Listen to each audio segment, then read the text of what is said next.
semuanya. Ya, saya kali ini akan menampilkan sebuah video tutorial penggunaan aplikasi augmented reality. Oke, sebelum kita melakukan penggunaan, saya akan memberitahu bagaimana cara mendownload aplikasi AR Ekoliterasi ini. Coba dilihat, di scan barcode ya, di situ akan muncul drive untuk aplikasi AR ekoliterasinya, yaitu dengan ekstensi AR dan markernya. Kemudian kita download aplikasi AR-nya, kemudian setelah itu akan selesai dan otomatis akan menginstal. Nah, selanjutnya kita tunggu proses instalasinya pada HP Android. Setelah itu nanti akan muncul ya notifikasi aplikasi telah terinstall atau sukses, dan kita pilih buka. Kemudian kita tunggu, di situ ada tampilan ya awal ya. Terus selanjutnya kalau sudah sukses akan muncul tampilan seperti ini, di mana ada menu peta demak, ekoliterasi, kemudian ada menu kuis sama menu petunjuk. Nah, ini ada 4 menu ya. Kemudian kita buka yang peta demak. Di sini harus sudah di print terlebih dahulu markernya. Di sini ada marker ketika kita men-scan dengan menggunakan peta demak, maka di sini akan muncul sebuah gambar animasi ya yang berupa 3 dimensi menunjukkan wilayah Kabupaten Demak berdasarkan kecamatan-kecamatannya. Nah, kita bisa memutar-mutar sesuai dengan kebutuhan kita, dan kita bisa memperbesar, memperkecil sesuai dengan kebutuhan kita. Nah, di sini akan nampak daerah pesisir atau lautnya, kemudian ada daerah daratannya. Nah, selanjutnya kita buka yang ekoliterasinya. Nah, di sini kita masih menggunakan gambar marker itu. Kemudian kita pilih dari 7 menu tadi. Itu ada beberapa, ada pesisir, kemudian ada mangrove, kemudian ada sungai dan dataran banjir, ada pertanian, daerah pertanian, pemukiman, dan lain sebagainya. Nah, kita bisa memilih, dan ini penempatannya sudah sesuai dengan kondisi realnya. Nah, kita pilih yang pesisir. Di sini akan muncul sebuah gambar ekosistem bawah air, ada terumbu karang, kemudian ada ikan. Nah, di sini kita lihat animasinya itu nampak real ya. Jadi antara dunia nyata dengan dunia animasi itu menyatu, dan kita lihat ini ada beberapa sampah yang nampak di sini. Wah, ekosistem pesisirnya itu sudah banyak yang tercemar. Nah, dengan begini anak akan lebih mudah melihat bagaimana kondisi bawah air kita. Nah, ini ya. Kemudian kita bisa memutar-mutar dan memperbesar, zoom in, zoom out sesuai dengan kebutuhan kita. Nah, selanjutnya pada bagian mangrove, hutan mangrove, kita akan mengklik ya icon tadi, akan muncul hutan mangrove seperti ini. Nah, setelah itu akan nampak sebuah keanekaragaman ya. Jadi hutan mangrove itu tadi. Oh ya, tadi pas saat di pesisir, di sini kita bisa memilih deskripsi objek. Itu ada keterangan dari pesisir, ada manfaat ekologi, kemudian bagian bawah itu ada mitigasi bencana. Nah, icon ini yang bagian kanan itu bisa kita klik dan kita baca materinya. Nah, kemudian ini kita lanjutkan yang bagian hutan mangrove. Nah, kita bisa memutar bagaimana fungsi dari hutan mangrove, di mana ada area sedimentasi, kemudian ada area airnya. Ya, di situ akan nampak akar dari hutan mangrove itu akan mempertahankan material sedimentasi. Nah, kita bisa meng-zoom in, zoom out. Terus kemudian di bagian kanan atas ya, itu terlihat ada icon menu, ada deskripsi objek, ada ekologi dan mitigasi bencananya. Di situ ada keterangan materinya ya. Ya, ini bisa diperbesar perkecil sesuai dengan kebutuhan dan nampak 3 dimensi ya. Oke. Oke, ini menunya tadi.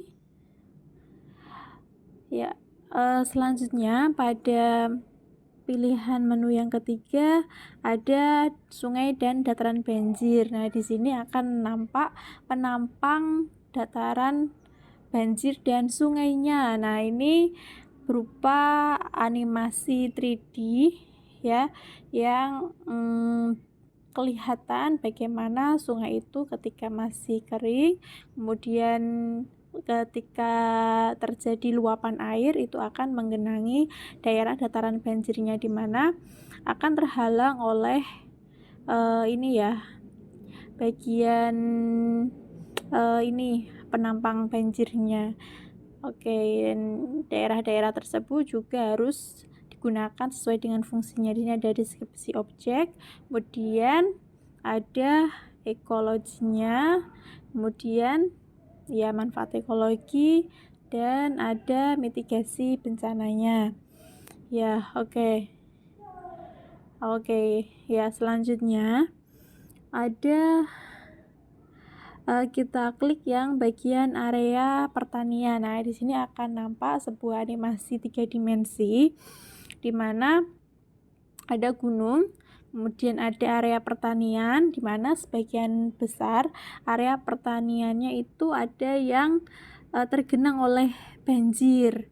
Maka di sini ada fungsi dari ini ya, pertanian itu bagaimana cara mengelola agar terhindar dari banjir ya.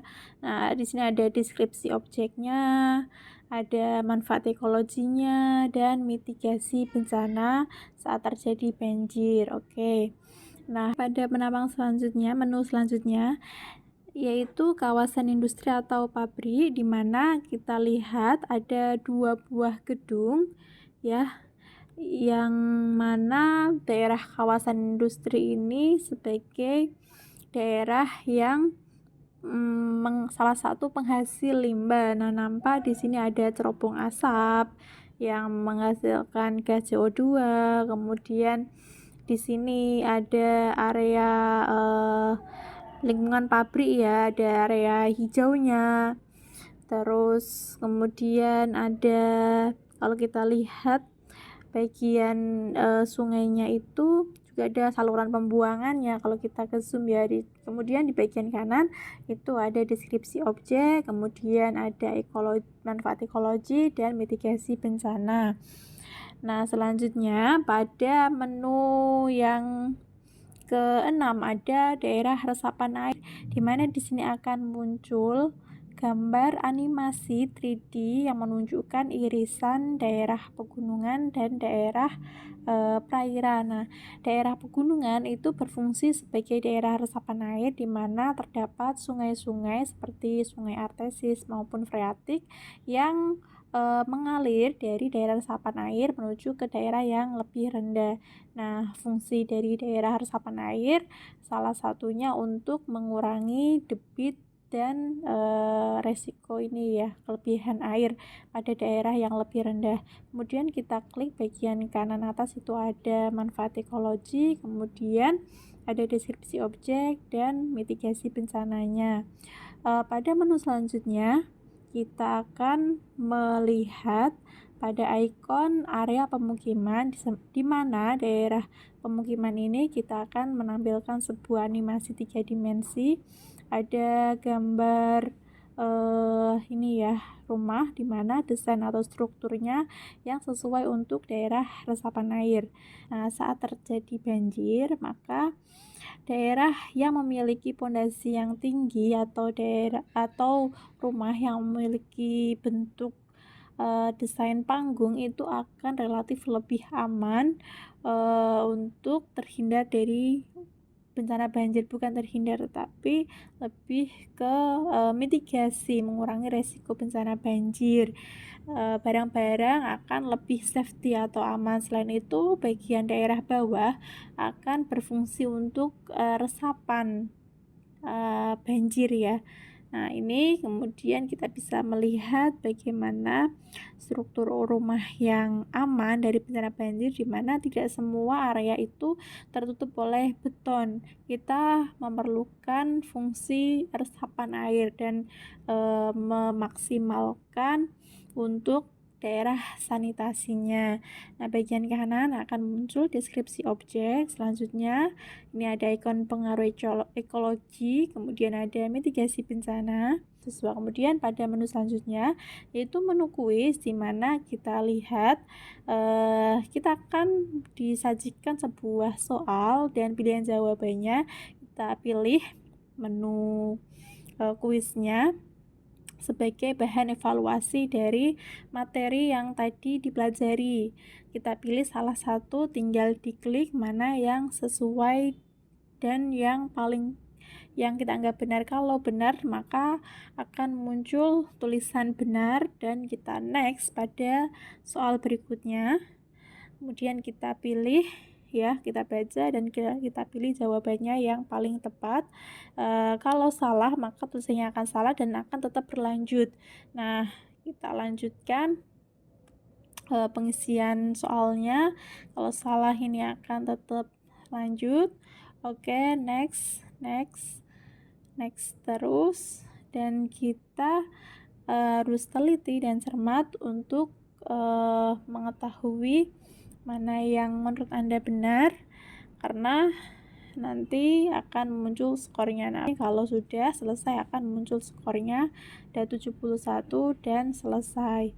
Selanjutnya pada menu terakhir yaitu petunjuk penggunaan, di mana di sini petunjuk penggunaan dari peta dan air ekoliterasi. Di situ kita bisa mengikuti arahan dan petunjuk yang ada di sini. Oke, sekian video kali ini. Terima kasih sudah menyimak. Sampai bertemu besok lagi. Sekian, wassalamualaikum warahmatullahi wabarakatuh.